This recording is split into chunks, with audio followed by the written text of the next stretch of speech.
So to deal with the stress management aspect, we have amongst us Dr. Pratima, Head Department of Psychology. She is also a clinical psychologist, right?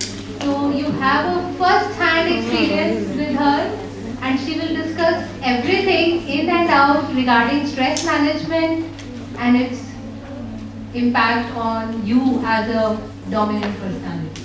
So here I invite her to the podium and she will take over the presentation. Gradually, जो आज है आपका जो ये topic है, of course it is related to stress management, but there are some other things also related with stress.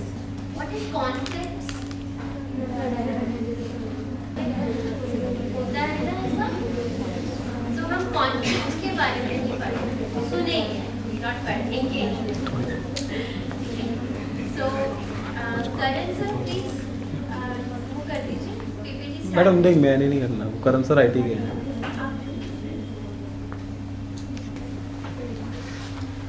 कितने लोगों को यहाँ पे फ्रस्ट्रेशन फील होती है? अभी भी पूरे हाथ उठेंगे? यस? हाँ जी, आपको फ्रस्ट्रेशन नहीं होती है? Yes you? नहीं होती? Very good. Okay, thank you. So देखिए, आई थिंक कि हमें कुछ सीखना चाहिए उनसे. इनको फ्रस्ट्रेशन नहीं होती है बिकॉज मे बी हम समझ नहीं पाए कि फ्रस्ट्रेशन क्या है. So may be defined as any emotion produced when we are blocked from reaching our goal. कोई भी चीज, we want to go for a movie, हम नहीं जा पाए, फ्रस्ट्रेशन हुई है ना. हमारी अच्छा लेक्चर हमसे छूट गया है ना, हमें फ्रस्ट्रेशन हुई. That is frustration. You can't say कि frustration is a negative trait. ऐसा बिल्कुल भी नहीं है. हम सबको किसी न किसी पॉइंट पर ये फीलिंग होती है. और ये जो फ्रस्ट्रेशन है ये कभी कभी माइनर सी होती है. लेट हो रहे हैं, ट्रैफिक सिग्नल हो गया, फ्लैट टायर हो गया है ना, या कोई चीज जो हमें एट पर्टिकुलर टाइम चाहिए है वो हमें मिल नहीं रही है. So that also create frustration in us. So and sometimes it can be serious. जब वो कोई ज्यादा बड़ा इवेंट हो जाता है ना, कि एग्जाम में फेल हो गए, एग्जाम हमारा छूट गया है ना. एवरीबडी फील्स कॉन्फ्लिक्ट है. जैसे आप देख रहे हैं कि ये 4 टाइप्स के होते हैं है ना. अदरवाइज व्हाट वी थिंक कि कॉन्फ्लिक्ट तो कॉन्फ्लिक्ट ही है. इसमें टाइप्स क्या है?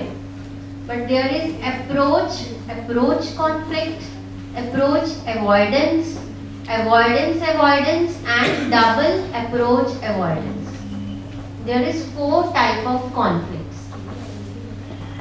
वो भी एक conflict है ना. जैसे आप यहाँ पर पिक्चर देख रहे हैं कि cupcakes and a bigger cake. We don't want to miss the bigger one and also the cupcake with the strawberry. It means the both things are equally attractive. And in you can quote any other example which you felt that this is my approach conflict. Yes? कोई भी ऐसी कोई चीज जो आपको लगती है कि हम दोनों चाहते हैं लेकिन हमें चूज एक ही करनी पड़ेगी, that is compulsion. So that what is that type of a conflict?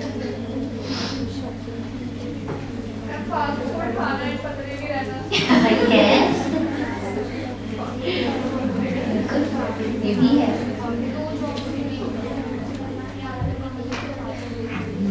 ये भी हो सकता है.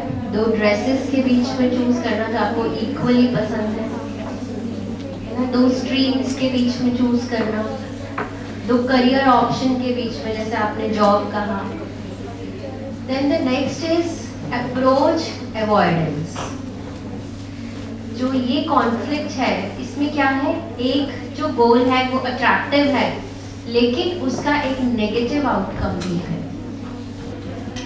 Approach the both are attractive goals First, you have to be very clear about the goals. That the burger and pizza are not the undesirable goal. That is not avoidance. That is approach. Because both are equally yummy, right? So, but avoidance means कि two negative goals or undesirable goals.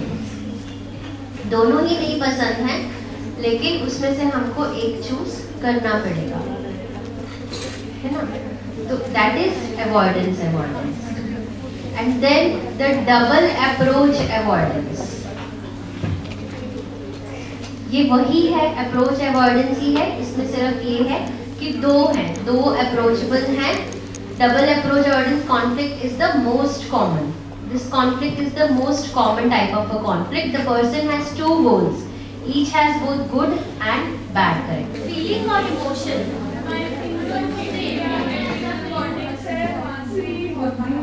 चलिए ये एक physiological aspects आ रहा है. But otherwise what do you think कि why जो psychological symptoms भी हैं वो फिजिकल इन नेचर हो जाए.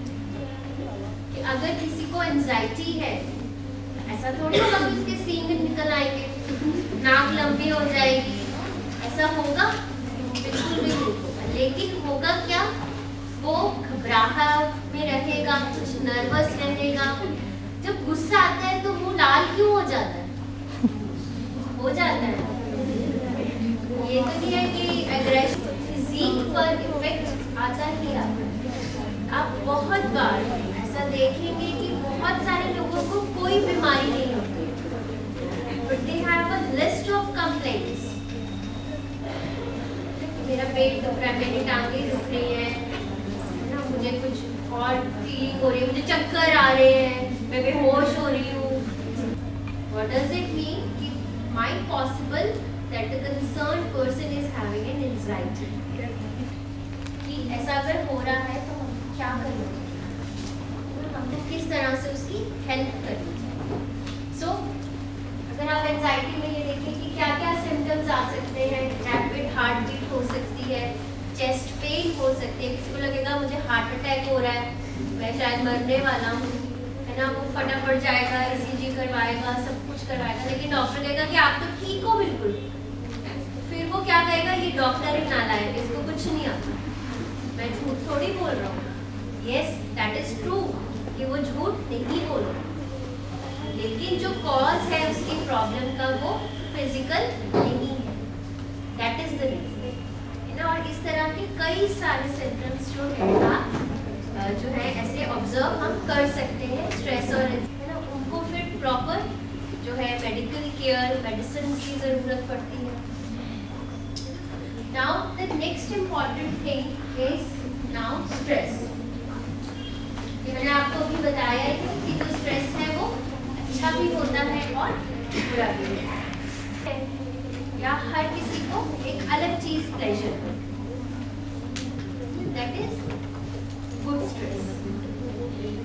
हाँ, स्ट्रेस हुआ पर हमने उसको मैनेज कर लिया. अब बैड स्ट्रेस क्या होता है, वो जो हमसे मैनेज नहीं होता. कभी कभी हमारी लाइफ में ऐसे ट्रॉमेटिक एक्सपीरियंसेस हो जाते हैं, ऐसे एपिसोड्स हो जाते हैं जो कि हमें बहुत ही ज़्यादा परेशान कर देते हैं, बहुत ही ज़्यादा स्ट्रेसफुल कर देते हैं.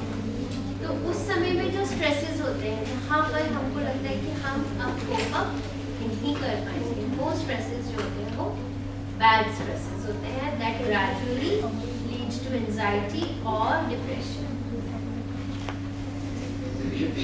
इस तरह से वो स्ट्रेस जो होता है सिचुएशन. लेकिन अगर वो बहुत ही बड़ा और हमें लगता है कि हम इसके बीच में गिर ही जाएंगे, हम क्या करेंगे, पीछे हट जाएंगे, कोई और वे ढूंढेंगे, या हम अपने आप को बचा लेंगे कि हम उसमें ना गिरे, हम वहाँ से बच जाए. सो यहाँ इसके भी एक सीक्वेंस होती है. चलो ये थोड़ा फिजियोलॉजिकल है कि किस तरह से हमारा जो माइंड है वो ये देखता है कि ये डेंजर है, हमें इसको क्या करना है, हमको इसको डील करना है, नहीं करना है, हमको इस सिचुएशन को छोड़ देना है, चले जाना है, या हमको इसको फाइट करना है, हमको इसको फेस करना है. बहुत बार ऐसे भी होता है ना कि बहुत डिफिकल्ट सिचुएशन होती है, लेकिन हम कहते हैं कि नहीं, वी विल डू इट, हम इसको फेस करेंगे, हम भागेंगे नहीं, हम डरेंगे नहीं, लेकिन हम इसको करेंगे. But that all depend on our brain and our body. क्या हमारी बॉडी और ब्रेन उस चीज़ को एक्चुअली में फेस कर सकते हैं, हम उस चीज़ को जो है ओवरकम कर सकते हैं कि नहीं कर सकते। अगर हम नहीं कर सकते होंगे तो हम कोई और वेज ढूंढेंगे, या हम उस रास्ते से हट जाएंगे, या हम कोई दूसरा रास्ता यूज करेंगे। उसके बाद में अब ये जो स्ट्रेस और एंजाइटी भी है, इसकी कुछ एक स्टेजेस होती हैं, है ना, कि किस तरह से कहाँ पर आपने क्या हेल्प लेनी है। There are series of stages the body goes through when exposed to stressful situations. कि जब भी हम स्ट्रेसफुल सिचुएशन को एक्सपोज्ड होते हैं, उसको कन्फ्रंट करते हैं, तो हमारी बॉडी कई सारी स्टेजेस से निकलती है। सबसे पहली स्टेज है अलार्म स्टेज। ये एक बहुत ही इनिशियल सी स्टेज होती है, और यहाँ पर क्या है कि हमारी जो बॉडी है वो हमको तैयार करती है किसी भी स्ट्रेसफुल सिचुएशन को डील करने के लिए, साइकोलॉजिकली भी और फिजिकली भी। कि यहाँ पर हमारी बॉडी हमको हेल्प करेगी कि अगर कोई भी स्ट्रेसफुल सिचुएशन है तो हमको उसको किस तरह से ओवरकम करना है। The second stage is called the stage of resistance. The body uses up a great amount of energy to prepare for the stresses. ठीक है, कि यहाँ पर क्या है कि बॉडी रेजिस्टेंस मतलब कि हम किसी चीज से लड़ रहे हैं। रेजिस्ट करना होता है ना, कि हमारी जो बॉडी है वो किसी भी, अब बहुत स्ट्रेस आ गया है ना, या बहुत परेशानी आ गई है, हो गया ऐसे, तो कहते हैं मुझे नींद नहीं आती, लेकिन नींद ना आने की वजह कोई नहीं है, ना तो स्टडीज का स्ट्रेस है, ना कोई फैमिली प्रॉब्लम है, लेकिन उनको ऐसा लगता है कि नहीं इट्स अ बिग इशू, हमें नींद नहीं आ रही। इस तरह से कई सारी प्रॉब्लम्स जो है वो एग्जॉशन स्टेज में आकर प्रोमिनेंट हो जाती है। अब एक कुछ सर्वेज हुए बहुत सारे, स्ट्रेस है कि होगा क्या, अननेसेसरी स्ट्रेस, है ना, कि we just forget about the present and we think about only the future, जिसकी वजह से हम प्रेजेंट को भी अफेक्ट कर रहे हैं। एकेडमिक स्ट्रेस ऑफ कोर्स होना चाहिए। अगर एकेडमिक स्ट्रेस नहीं होगा तो हम नहीं पढ़ेंगे, कॉम्पिटिटिव स्पिरिट नहीं रहेगी, but of course that stress should be positive or a good stress. That should not come to the category of a bad stress. है ना? तो अगर हमें एकेडमिक स्ट्रेस है तो वो बहुत अच्छी बात है, लेकिन वो इतना नहीं होना चाहिए कि हम पढ़ ही ना पाए। बहुत सारे बच्चे ऐसे होते हैं जिनको कुछ मेजर इलनेसेस हो जाती हैं, इंजरीज हो जाती हैं अपनी स्टूडेंट लाइफ में या उस तरह से, तो वो भी उनकी स्ट्रेस का एक बहुत बड़ा रीजन जो है ये माना गया है।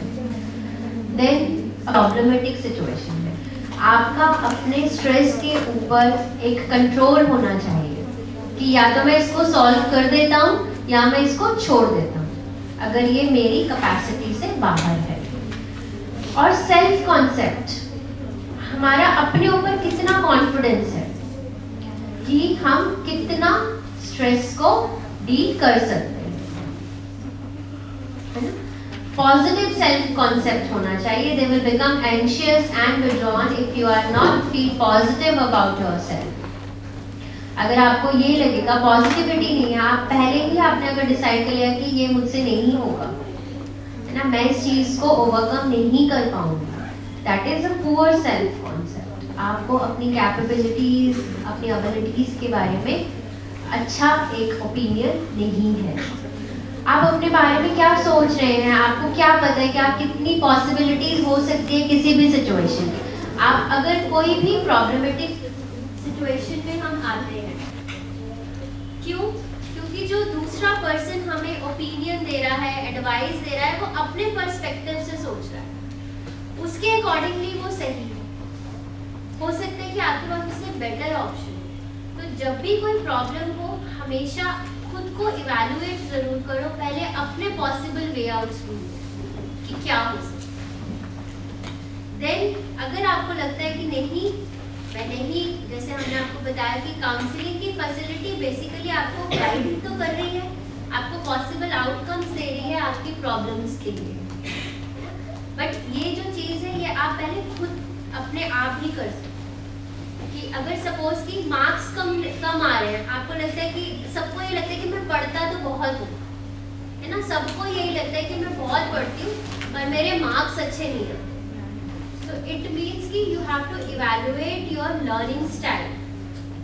You have to polish your learning skills. कि हर किसी का अपना एक पढ़ने का तरीका है, अपना एक स्टाइल।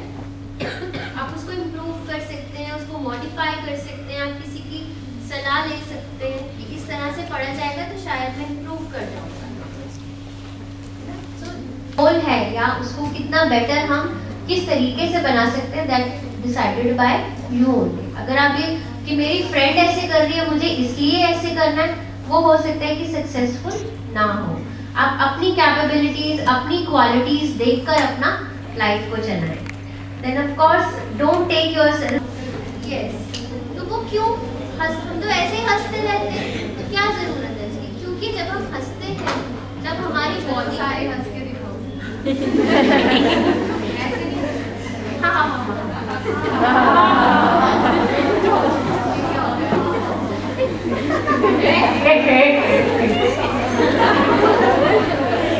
उसके ऊपर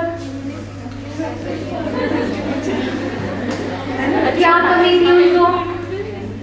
He was a rising star. He had such a good personality है ना, जितना भी हम सोचते हैं पर्सनालिटी से रिलेटेड वो दो चार इंस्पायरिंग वर्ड्स आते हैं ना, but yes this is a very important component. You should know how to deal with stress and you should know how to accept everything and have that solution in your life if there is any problem, है ना? So yes, we are all thankful to you